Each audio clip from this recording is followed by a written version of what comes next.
Presentarem Besalú. Aquest dematí ja hem vist diverses ponències, ens han explicat diferents casos i que Besalú té molts punts de contacte i molta relació, però també pel fet, la singularitat de la mateixa vila de Besalú, té també aspectes en relació a la muralla i a les defenses, les seves particularitats. El que podem veure en primera imatge és una vista aèria de fa ja uns anys de Besalú, on, bàsicament del centre històric, actualment és una vila de 2.000-2.500 habitants, poc més gros que no era en època medieval o ple medieval, però que es va desenvolupar, i això és molt important, al voltant d'un turó, o avui en diuen el turó de Santa Maria, la zona enturonada, si ho veiem, aquesta zona d'aquí dalt, que és just a la confluència entre un riu important, el Fluvià, que el voreja tot el centre pel migdia i per llevant, i un altre curs fluvial menor, en aquest cas el Capellades, que tancaria per la banda nord, i que fan una partió, un lloc de defensa estratègic. I la importància de Besalú i el per què el poblament de Besalú és antic, és força antic, és precisament això. Es troba a mig camí actualment entre Olot, Banyoles i Figueres, i en realitat és el punt de confluència entre el vell camí, antiquíssim camí d'Empúries, i des de Girona per pujar al Pirineu. És a dir, tothom que volia accedir al Pirineu des d'aquests dos àmbits geogràfics havia de passar forçosament el Fluvià a l'alçada de Besalú. Aquesta topografia natural de Besalú va fer que el poblament fos molt antic. De fet, i deixant de banda presència d'època molt remota, d'època del bronze, en realitat el primer assentament humà a Besalú ens situa en un àmbit d'un òpidum, un poblat ibèric petit, que se'n coneix parcialment algunes coses, només algunes, allà on s'ha pogut excavar, perquè la vila és una vila habitada, per tant, en els pocs espais lliures que ens han deixat, ens han pogut veure que com a mínim des del segle III abans de Crist ja hi ha una ocupació continuada i estable a Besalú. I se situa precisament en aquesta zona més alta, enturonada.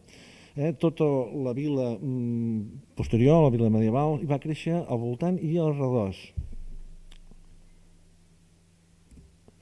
Podem veure en una planta del centre històric on podem veure clarament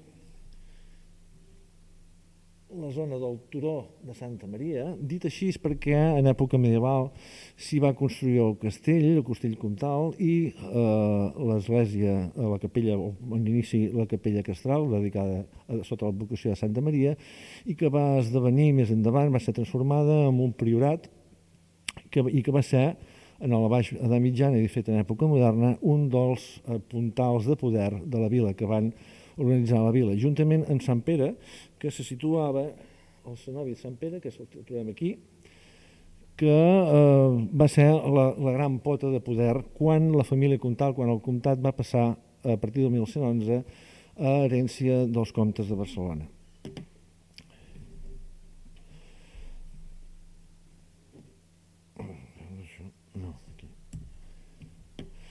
Aquest primer hàbitat ibèric se situa precisament, o la part que es coneix, es concentra bàsicament a la zona que avui en diuen la Devesa, és la zona més alta o de les zones més altes d'aquest turó de Santa Maria, on, com que no hi ha edificis dempeus, es va excavar ja fa uns quants anys i van donar resultats una sèrie d'estructures d'època ibèrica, d'habitació d'època ibèrica, aquí en podem veure alguns detalls, que en realitat van tenir continuïtat en l'època romana.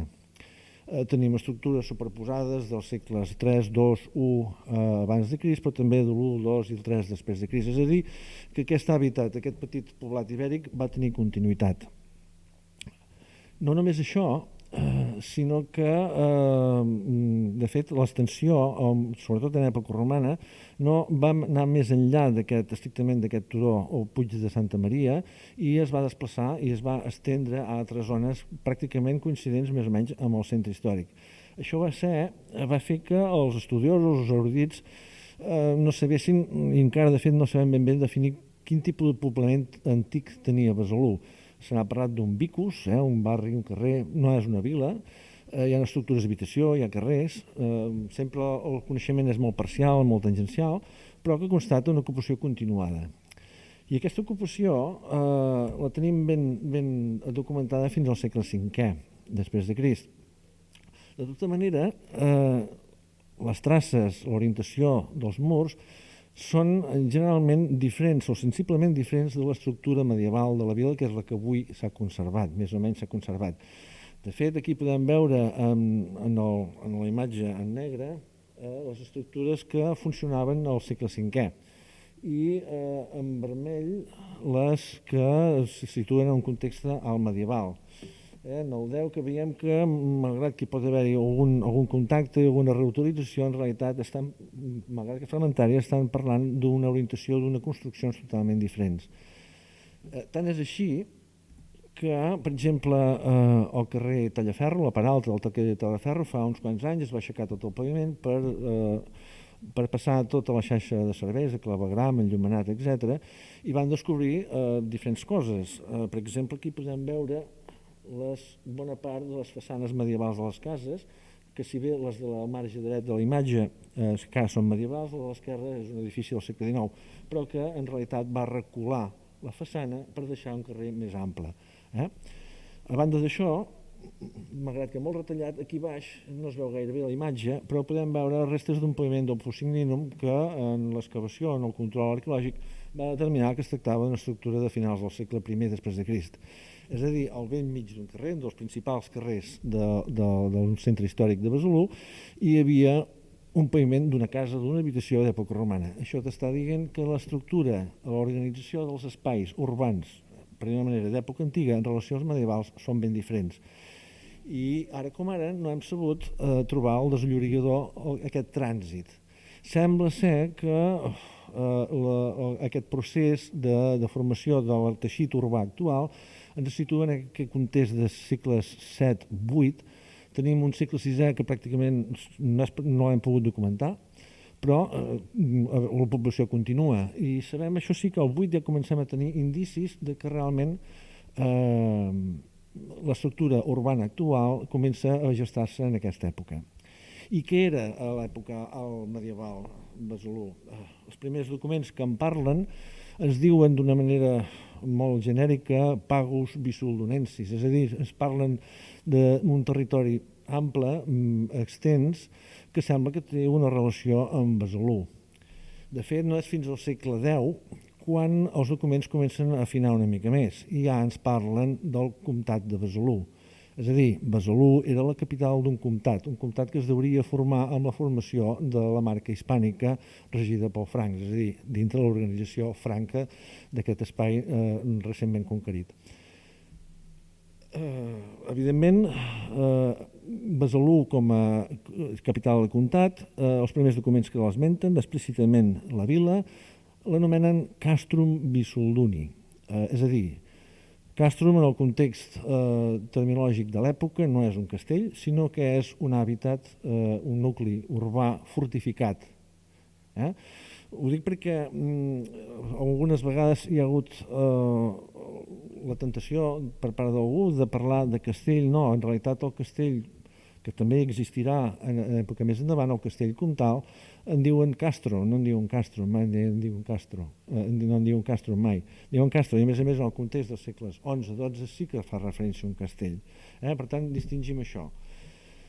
I com era aquest castrum de Besalú? Mireu, perdoneu, aquí tenim la mateixa planta que hem vist, la planta actual del centre històric de Besalú, on hem assenyalat el primer circuit de muralles que coneixem i que s'ha conservat parcialment. En realitat, en aquesta època, en els segles IX i X, Besalú no només era aquest recinte fortificat, sinó que ja al segle X ens parlen de tot un àmbit molt més ampli on s'hi concentrava o aplegava la major part de la població. Els documents l'esmenten com a burg, burgui, o suburbio, un raval, una mena de raval, però era més gros i més densament poblat aquest raval que no pas la part alta del càstrum, que a partir dels més endavant, als segles X-XI, en diuen Catllà. Catllà és el nom que fa referència, o força a vegades, que és el nom que fa referència a aquest recinte fortificat, murallat, més antic. De la seva antiguitat, de l'antiguitat d'aquest suburbi, ens en parla el fet que, per exemple, ja tenia al segle X una església parroquial, Sant Vicenç, que encara existeix. Avui no és l'edifici del segle X, és un edifici del XII, que és Sant Vicenç, i que tenia un límit molt clarament marcat, avui en dia pel carrer Ganganell, cap al sud, i arriba fins a trobar-se pràcticament amb el Fluvià, amb el riu Fluvià, que en realitat és un antic torrent que en època medieval es va cobrir. Aquest era el límit d'aquest suburbi. Per aquesta banda, per el límit per llevant, era el riu Fluvià. I pel nord quedava tancat pel Capellada, un altre torrent. Evidentment, la vila es trobava situada sota el domini comtal.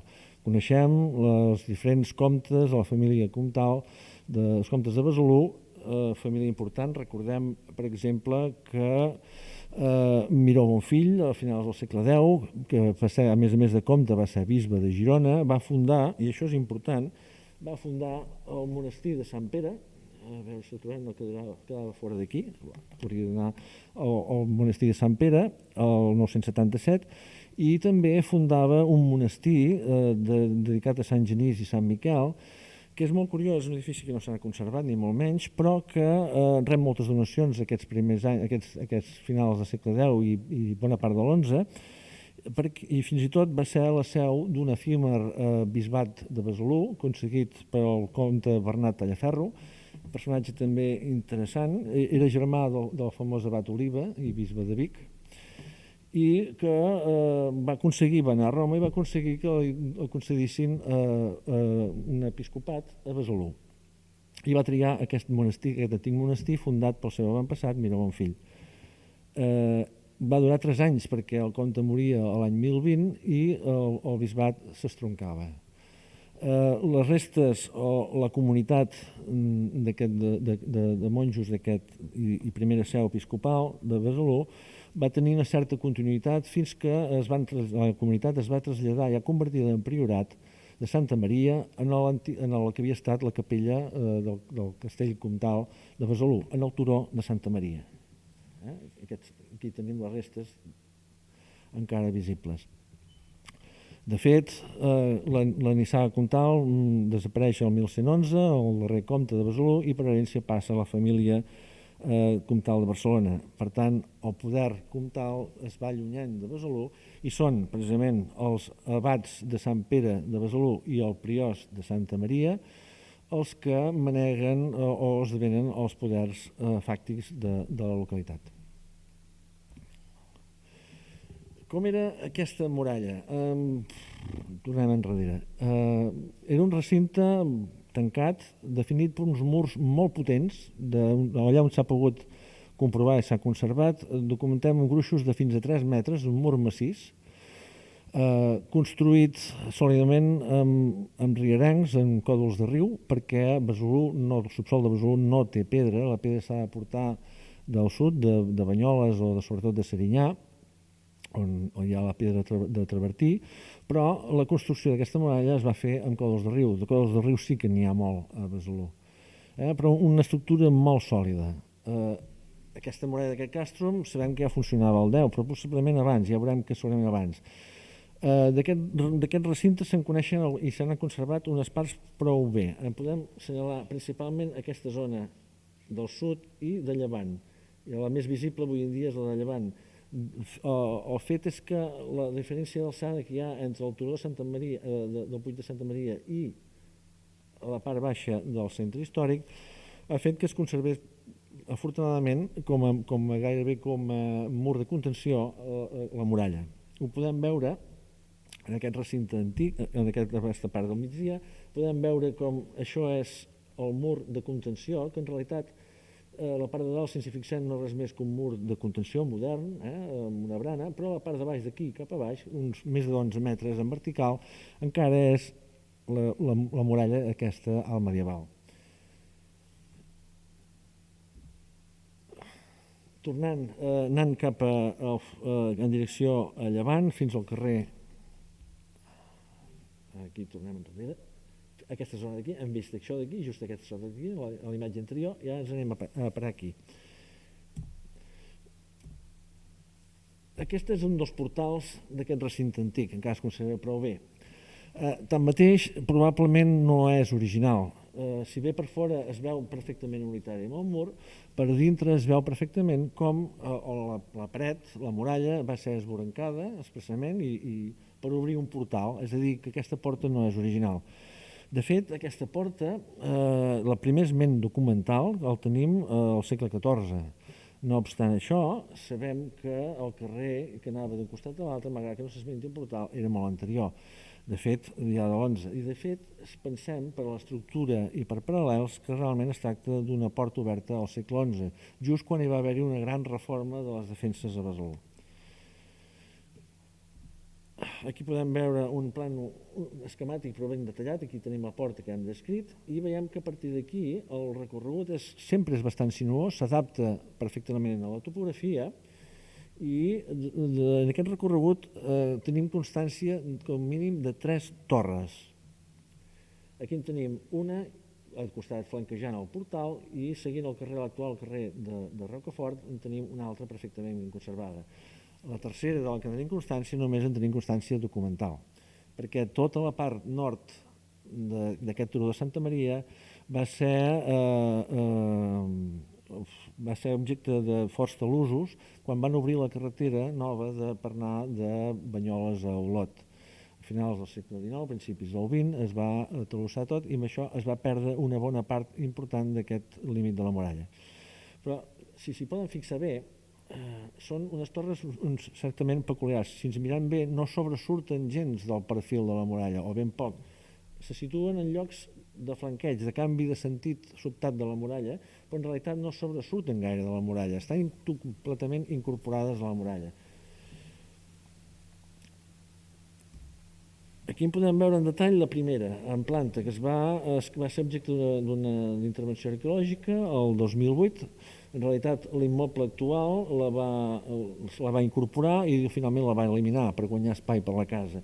I el que van trobar va ser el basament ben bé arrasat, però la primera filada. En aquest sentit, en canvi, pel costat, com que hi havia més desnivell, es conservaven diverses filades. S'hi va documentar la presència, evidentment, de còdols de riu, rierencs, però també formant part del folre de la paret de la banda de llevant, sobretot aquí, es va veure que era bastida amb blocs de gres, de pedra sorrenca, i va fer pensar originalment que podia ser una torre d'època baix imperial o d'ascendència romana. En realitat, els blocs i la imatge que podem veure aquí d'aquest parament en detall, això seria la muralla i això seria la paret de la torre, aquí són els grans blocs, veiem que en realitat són blocs reutilitzats d'un edifici antic anterior i que van ser col·locades aquí a propòsit. Malgrat l'aspecte que té, això era just abans de poder-ho netejar, és una obra molt sòlida i lligada amb un morter de calç boníssim, molt dur i molt espès. De fet, clavàvem el pic i saltaven més cuspires al pic quan picàvem el morter que no pas la pedra. És una torre quadrada de 6 metres de costat i l'altra que es coneix també, que es coneix in situ i ben conservada, té exactament les mateixes mesures i el mur amb el qual va lligada és de 3 metres d'amplada. Per això les torres tenen aparença des de fora, sobretot no tenen aparença de torre, és per dintre que els veus. Aquí podem veure seguidament, un cop han girat aquesta torre, el pany de paret que es veu. De fet, és pràcticament sencer, passa que als metres superiors, a partir de 11 metres en amunt, és tot obra afegida dels segles XIV, XV i més moderns. I aquí podem veure al fons la segona torre.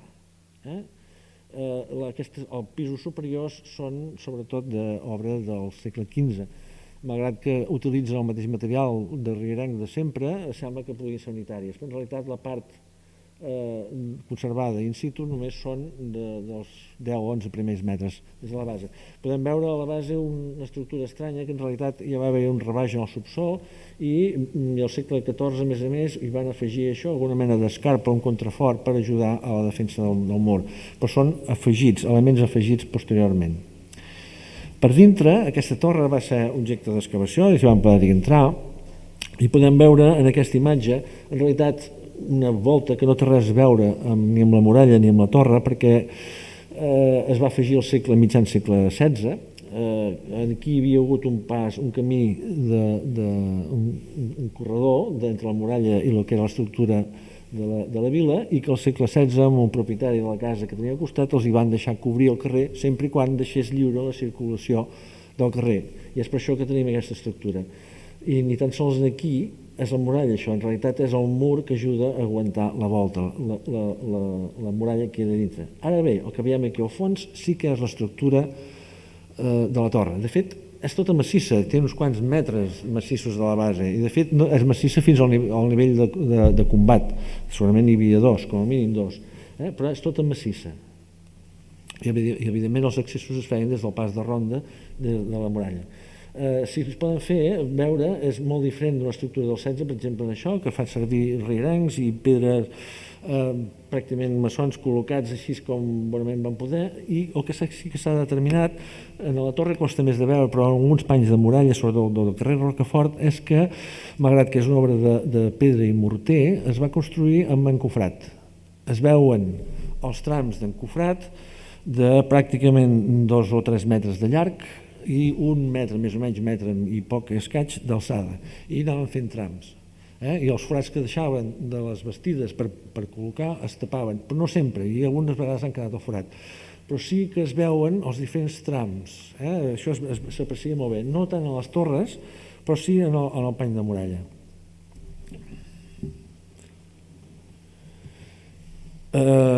Queda per resoldre, i no explico més detalls d'aquesta muralla, en tot cas podríem recular i explicar que sí que en realitat hi havia altres més estructures. Tenim aquest portal, hem explicat aquesta torre i aquesta torre, continua recte, aquest pany és el més ben conegut de tots, girava pràcticament en diagonal, no hi havia cap portal aquí, fins aquí que teníem la torre. Per aquesta torre i un portal en deien la torre i el portal vescomtal. I ho coneixem per referències documentals més tardanes, del segle de finals del XII i sobretot del XIII, quan aquí fora s'hi va construir un petit raval, 4 cases, i que afrontaven entre la muralla i aquest portal i torre. Però en realitat això és una mica teòric, perquè en realitat és els límits que es donaven a les afrontacions i on pensem que passa. Més endavant, la muralla la tornem a conèixer molt apedaçada, aquesta és la part més afectada, aquesta és la carretera que al segle XIX va arrasar tot aquest sector d'aquí, i aquesta es conserva més o menys en petits trams, però també força alterat. Per tant, per això no els podem ensenyar.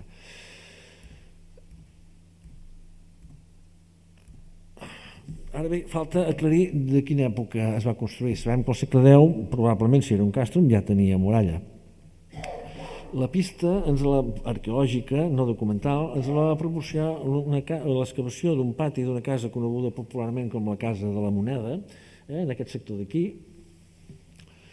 i que l'excavació va permetre localitzar una sèrie d'estructures d'habitació, totes perfectament lligades, hi ha 2 fases ben clares, que van ser arrasades quan es van abandonar fins a pràcticament a nivell de paviments.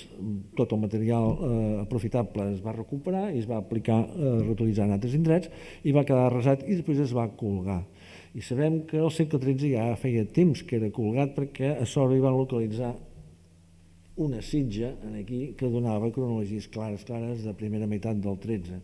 És a dir, aquest edifici ja estava abandonadíssim al segle XIII, però de quan era? Van fer-hi una excavació en un paviment, el paviment més antic, que és tot aquest per terra de còdols, de pedra, i aquest forat que hi falta és perquè van fer una petita cala per poder trobar estratigrafia. I sí, van sortir materials des d'ibèrics fins a romans, però també van sortir com a materials més tardans, coses del segle VII, alguna del VIII, de contextes cronològics més laxes, i fins i tot alguna peça, molt poques ja, però encara alguna peça, d'espatulades, grises espatulades, hi havia concretament una citra, que ens situa en context clarament d'època carolíngia, d'època franca. L'interès d'aquestes estructures és que, i ho podem veure a la planta, és que en realitat aquesta línia d'aquí és la muralla i, com poden veure, aquestes estructures recolzen contra la muralla. Per tant, si aquests edificis van ser fundats al segle IX, la muralla ja existia. El problema és que el material no era prou suficient com per afinar, però sabem que el que diu la documentació que al segle X ja era un càstrom, sabem que al segle IX ja era un càstrom, que la muralla ja existia. I segurament això s'ha de posar en relació històrica a la formació i consolidació i fortificació d'aquest limes de la marca hispànica, el territori que segurament després de la fallida expedició de Carlemany a Saragossa l'any 778, després tot el domini carolingi de la zona va ser fortificat amb nombroses fortificacions, però també la mateixa ciutat de Girona, quan va ser incorporada el domini franc, també es va fortificar pocs anys després. Per què? Perquè era frontera, territori de frontera. Per tant, no és estrany que la muralla de Besalú, aquesta primera muralla coneguda, sigui una obra realment militar, és a dir, una estructura molt ferma, molt forta, no només simbòlica, sinó realment i sobretot pràctica. Un detall a tenir en compte, veiem aquestes estructures, aquest mur d'aquí, que era el mur que tancava el mur perimetral d'aquesta estructura, i aquí hi vam intuir-hi un carrerot que quedava just en el límit de l'excavació. Vam intuir un carrer, però esclar, un carrer on te porta? Un carrer que porta a la muralla. Doncs justament a la muralla que es conserva en aquesta banda d'aquí, a l'altre costat, des de fora, podem veure en el lloc que correspondria al carrer una petita portella. És aquesta d'aquí. En realitat, des de fora la muralla se situa a més de 4 metres d'alçada, no és un carrer. Això té a veure amb el desguàs de l'aigua. Sabem que les muralles són una mena de pantà, el que fan és tancar el recinte, i aquesta zona dintre del recinte alt del catllà del recinte antic de Santa Maria de Besalú és un dels punts més baixos, on teòricament sí que hauria d'acumular aigua. Això per cotes de nivell ho vam poder comprovar bé, i justament al punt més baix, i coincidint en el final d'aquest carreró, sortia això. Podem veure una petita porta, és petita, i que llavors té una arc de descàrrega i una llinda, però llavors més endavant es va paredar. Es va paredar quan això ja es va abandonar. Però de manera indirecta t'està dient que tant l'estructura urbana de Besalú, en aquesta alta de mitjana, ja estava ben consolidada, i que la muralla també contemplava aquesta estructura. Que estem al segle IX. De fet, no tenim novetats des d'època de construcció de muralles fins al segle XI. De fet, el segle XI és important i sabem que es va fer una gran reforma i ampliació de les muralles. En primer lloc, el castell. Es construeix un castell comtal.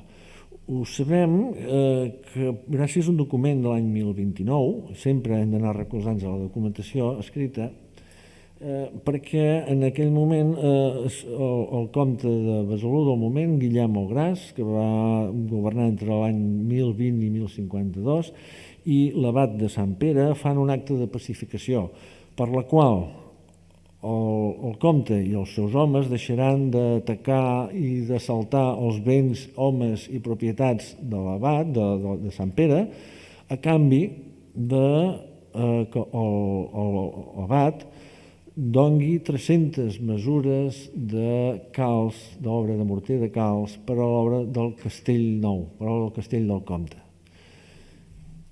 Sabem que el comte en aquells anys estava fent unes obres, no només aquestes obres, en va fer moltes més. En realitat el castell es va situar en aquesta zona d'aquí, al costat del que després va ser la priorat de Santa Maria.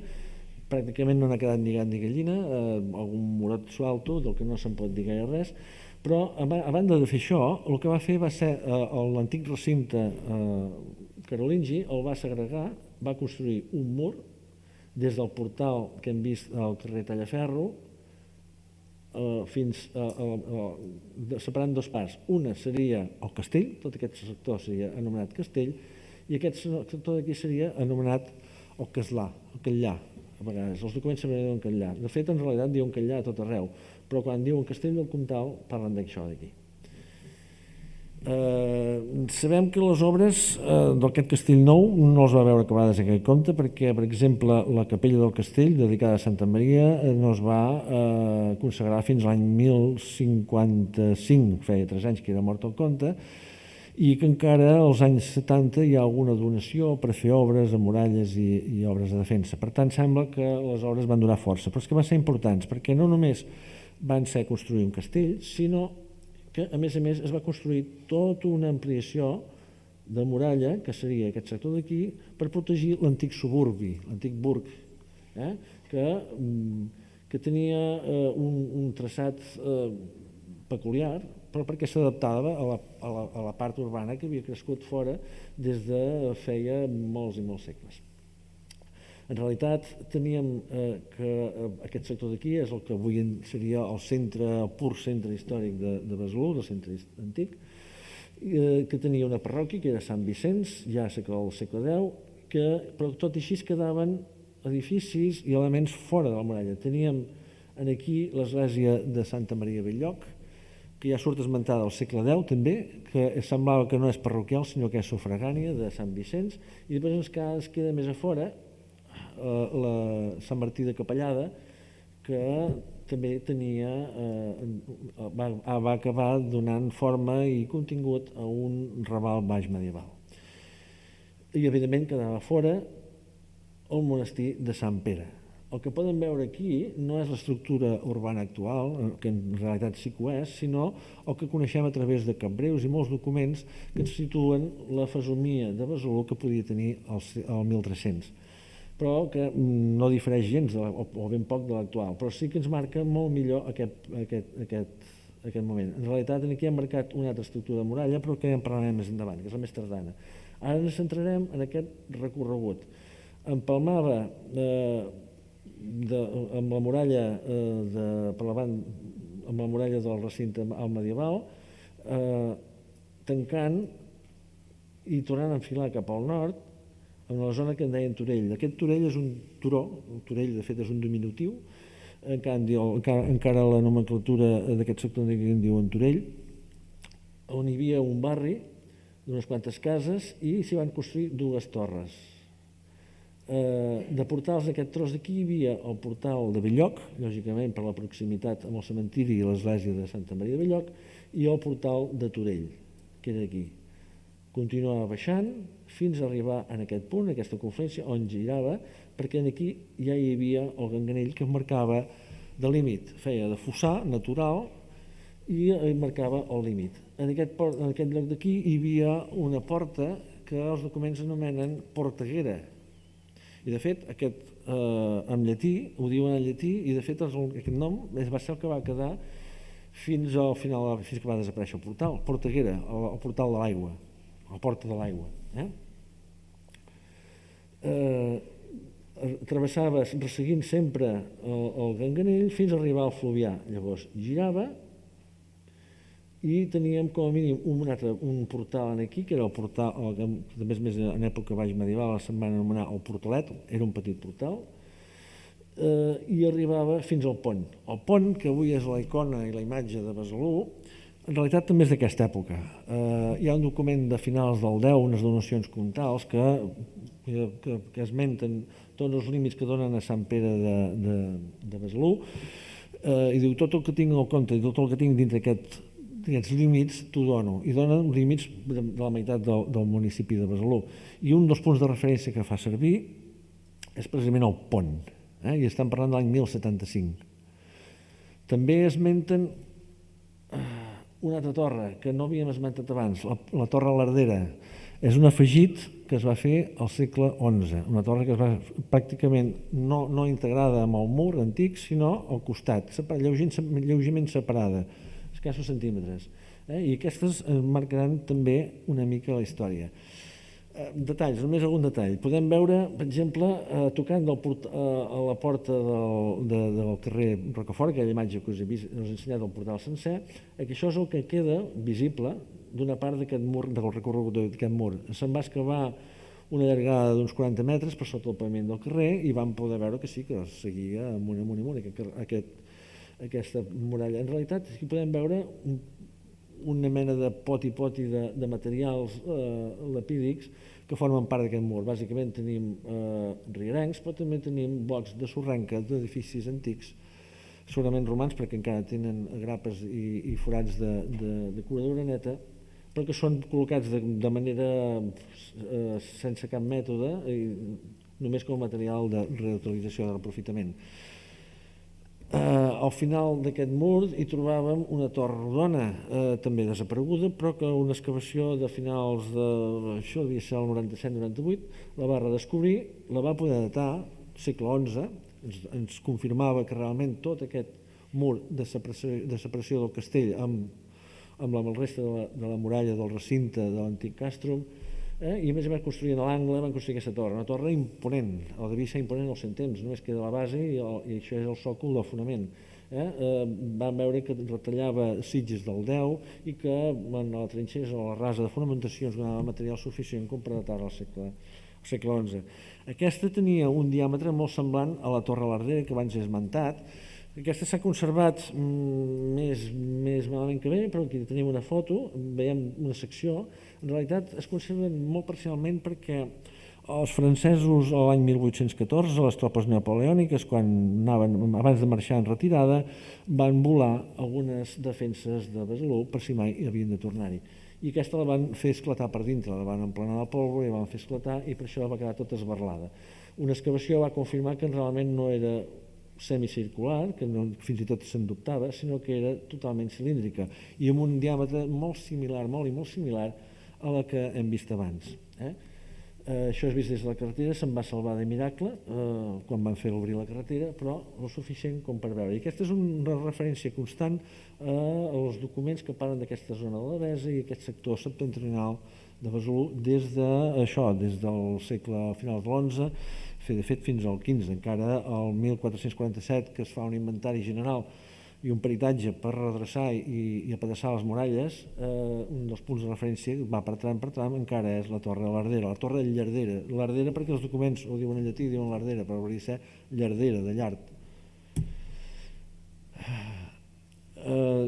Però el que és interessant i de la part de la muralla que s'ha perdut, que és aquell tram de migdia, tocar el riu Ganganell, en un edifici històric que en diuen la Cúria, perquè va ser la residència a mitjan 14 del sotsveguer del comtat. En el soterrani s'hi va poder excavar, fer una petita prospecció, i va aparèixer un tram d'aquesta muralla del segle XI. Aquí podem veure el mur, construït bàsicament amb morter i còdols de riu, i el material que tenim més a l'abast. Un mur no gaire gruixut, si tenim en comparació amb la muralla medieval, la muralla carolíngia, no feia pràcticament 1,10 m, poc més, però que el que va poder documentar l'excavació i la recerca en aquest edifici va ser el procés de com es va construir i al mateix temps com es va destruir la muralla. És a dir, la muralla el que va fer era tancar aquest recinte, les cases s'hi van recolzar de seguida i no només això, sinó que a partir dels finals del XII i principis del XIII van començar a travessar la muralla i van anar a fonamentar a l'altre costat del rec Ganganell. De fet, just a sota d'aquest mur, per aquesta banda d'aquí, van poder accedir per un forat i van veure això. Això que podem veure és el Ganganell, és el torrent, encara funciona. I es poden veure els arcs de construcció de les cases que van fer que, recolzant-se contra l'antiga muralla de l'11, el que van fer era també construir un mur a l'altre costat de la llera del riu, del torrent, i a través d'arcs i trams de volta així es cobria el carrer. De fet, aquest segurament és l'exemple més antic documentat a Besalú, però sabem per documents notarials que els jurats, és a dir, l'Ajuntament de la vila de Besalú, a principis del segle XIV, cap als anys 20, van encarregar a un mestre d'obres que cobrís tot un tram, el tram que quedava del Ganganell, per utilitzar-lo, per cobrir-lo, perquè, entre altres raons, era una claveguera oberta i, per tant, destil·lava aire malsà. El concepte medieval de salut medieval era que la femta, les pudors, corrompien el cor, no? Que era el que donava la vida. I sabem que va ser així. I de fet encara es conserva, tot el recorregut és centenars de metres d'aquest recorregut, però que en realitat ressegueix la muralla de l'11 que en ser obsoleta o augmentar tant la densitat de població va fer que la vila ultrapassés aquest espai i l'incorporés a dintre les cases, quedant per sota una claveguera coberta i que de fet encara avui funciona. Una mica per veure el procés és aquest.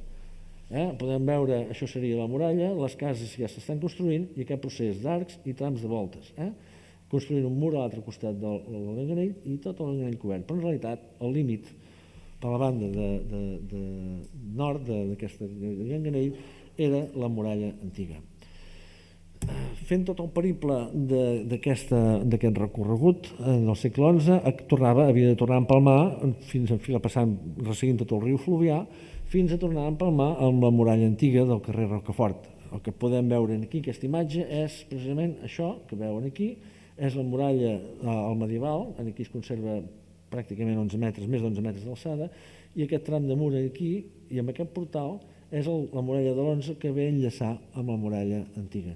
El portal s'ha refet no una vegada, 1000 vegades. L'estructura que podem veure ara no és ni tan sols medieval, és posterior. Però el nom sí que s'ha perpetuat sempre i sempre és el portal de Rocafort. Perquè el carrer de Rocafort ja surt esmentat així als segles XII i XIII. I aquest és el portal de Rocafort, malgrat que l'aspecte actual no és l'original ni de molt menys. Finalment,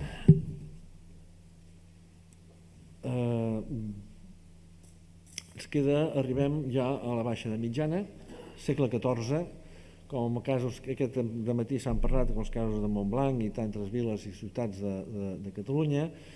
Arriba l'època de Pere Cerimoniós, la guerra contra Castella, un clima d'inseguritat, de crisi, els mercenaris llogats, companyies blanques que venen de França, en principi són aliats però són més perillosos que l'enemic moltes vegades. Això crea un clima d'inseguretat i que combina el rei a decidir que el país s'ha de fortificar, que les viles, ciutats i pobles s'han de fortificar.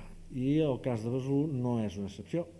El 1361, Pere el Cerimoniós combina els jurats de la ciutat que han de construir han de millorar les ciutats i refortificar el recinte antic i han de construir un nou mur per protegir sobretot el burg o el raval de Sant Pere, el Prat de Sant Pere, perquè el nom popular i el nom que s'ofereix en els documents i el nom que encara és actual és el Prat de Sant Pere. De fet, tot aquest sector d'aquí només era una zona de cementiri i només hi havia el monestir fundat al segle X. Però en realitat a partir de 1171 el comte dona permís a l'abat de Sant Pere a fer establiments de cases en aquest sector, de tal manera que a mitjans segle XIII ja hi havia tot això pràcticament construït. A més, per acabar d'adobar, a finals del XII construeix l'Hospital de Sant Julià, edifici que encara es conserva.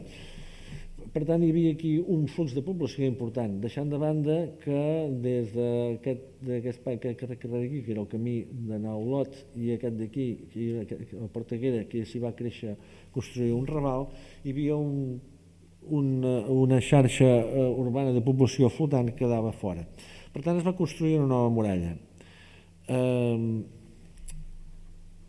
El tram que es va construir era, en realitat, una ampliació des de Porteguera, que el portal es va anul·lar, es va construir, es va desplaçar amb un nou mur i es va obrir un altre portal que va rebre el mateix nom, de Porteguera, que intentava englobar la major part d'aquests establiments i el mateix edificis i conjunt d'edificis de Sant Pere, fins a arribar un altre cop al Ganganell i travessar el Ganganell a través d'una porta amb una rella, amb una reixa, i una mica més amunt a tocar el portalet, empalmar i enllaçar amb la muralla del segle XI.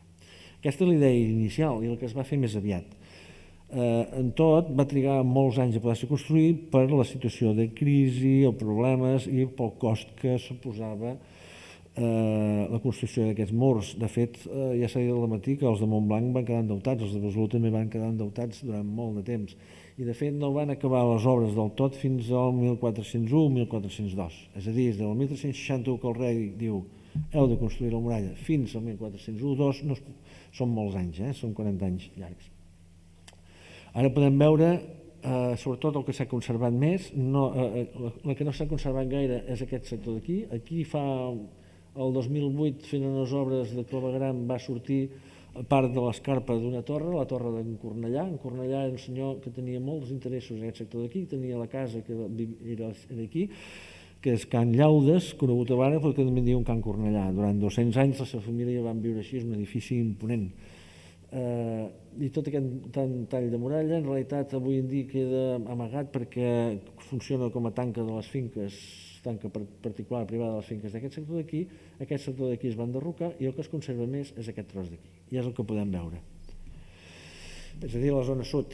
Aquí podem veure aquests antics edificis que en bona part són molins, perquè per aquí a prop captava un rec del riu Fluvià i hi havia molins. De fet, aquesta zona d'aquí, en època medieval, en deien el rec dels molins i Horta de Sant Pere, perquè al costat hi havia tot un seguit d'hortes, encara hi són, i que eren de Sant Pere, del monestir de Sant Pere. Però aquí podem veure diferents trams. En realitat, aquesta muralla ha estat molt apedaçada i en alguns punts es van reutilitzar fins i tot, aprofitar paraments d'edificis ja existents, i per això tenim textures i tècniques constructives lleugerament diferents. La part més conservada és aquesta d'aquí, però en realitat no és l'original, aquest tros d'aquí. Això ja són les hortes de Sant Pere, i aquest mur recorda molt que aquest dematí parlaven de les muralles d'Ullastret, perquè és un mur atalussat de dalt a baix, que el que fa és folrar el mur original. La veritat és que no sabem de quan és, ni els documents ni arqueològicament ens ho han pogut constatar, però no m'estranyaria que hagués de ser d'uns segles XV o XVI aquest sistema de construcció.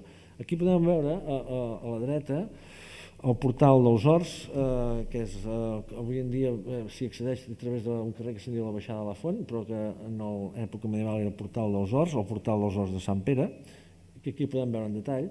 Aquí podem veure el mur atalussat i en realitat aquí podem veure el mur original, que després va ser agredit en construir-se una casa més endavant, en realitat eren uns molins, i que el van alterar, però encara podem veure bé l'estructura de la porta i algunes espitlleres que destaquen força respecte al mur atalussat, que en realitat és com una mena de folre, un mur que es recolza contra el mur original.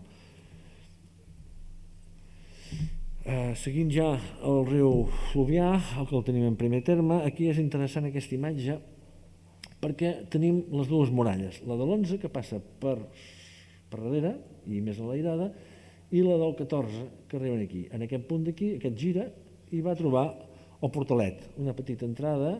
De fet, aquest portal ha rebut diferents noms al llarg de la història, però el més repetit i el que ha acabat fent fortuna és el del portalet, perquè realment era un portalet, era molt senzill, no hi havia ni torre. Aquí podem veure el pany de paret conservada in situ, i a sobre és una tanca de feixes d'hort, que actualment això encara són feixes d'hort, i aquí podem veure una petita bestorre, una torre molt petita, semicilíndrica, de la qual no tenim ni constància documental ni res, però que encara es conserva. I aquí ens baixava la muralla del segle XI, que a partir d'aquí en realitat és la muralla del segle XI, que es va apedaçar, es va actualitzar contínuament. De fet, aquesta muralla d'aquí, perdoneu, voldria ensenyar això d'aquí, del portalet fins a arribar a aquest sector d'aquí, la muralla està molt tocada. Al segle XVII aquesta zona va quedar molt afectada. Diferents conflictes bèl·lics de la vila que van afectar la vila van fer caure i degradar no només la muralla sinó totes les cases que s'hi recolzaven, entre elles la sinagoga. I de fet la sinagoga, que encara es conserva, les va excavar el perímetre i els banys que encara es conserven sencers, marcaven un punt d'inflexió, és a dir, utilitzaven la muralla com a punt de recolzament i hi havien entrant. En el segle XIV el que es va fer va ser seguir tot el retranqueig de la muralla que venia per aquí darrere fins a arribar un altre cop al riu, va ser construir un tram de mur nou. El que podem veure els trossos de muralla caiguts és obra o conseqüència de l'enderrocament deliberat que van fer els francesos el 1814 abans de retirar-se.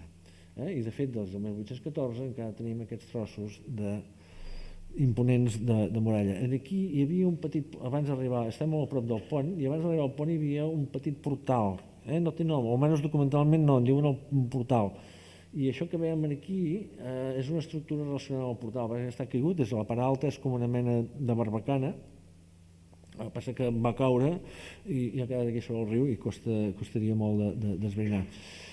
Que podem veure aquí, també molt apedaçat i modificat, és el traçat de la muralla. I aquí arribem ja al pont.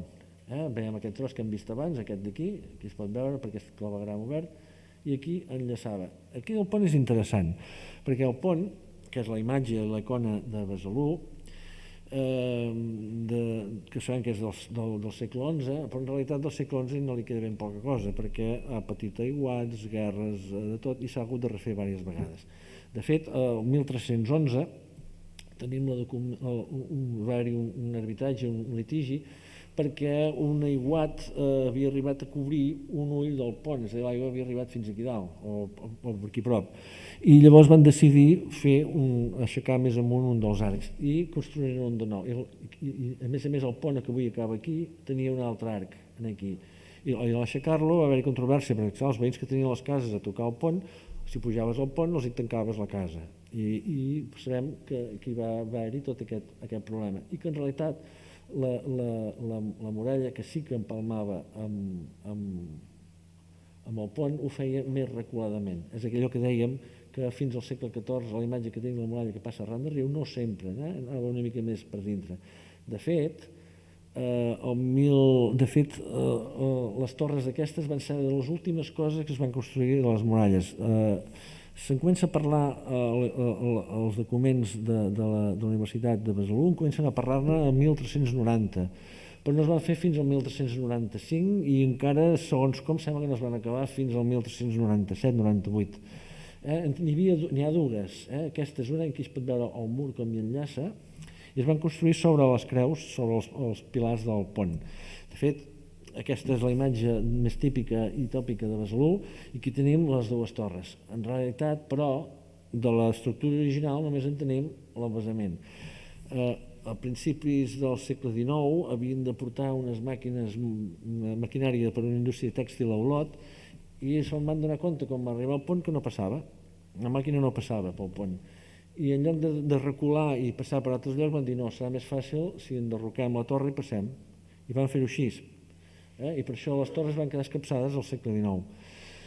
I a més, després, al final de la Guerra Civil, els republicans, quan marxaven, fugien cap a França, van volar el pont. És a dir, que només hi havia, em sembla que només va quedar un ull sencer i la resta, si els pilars van quedar sencers.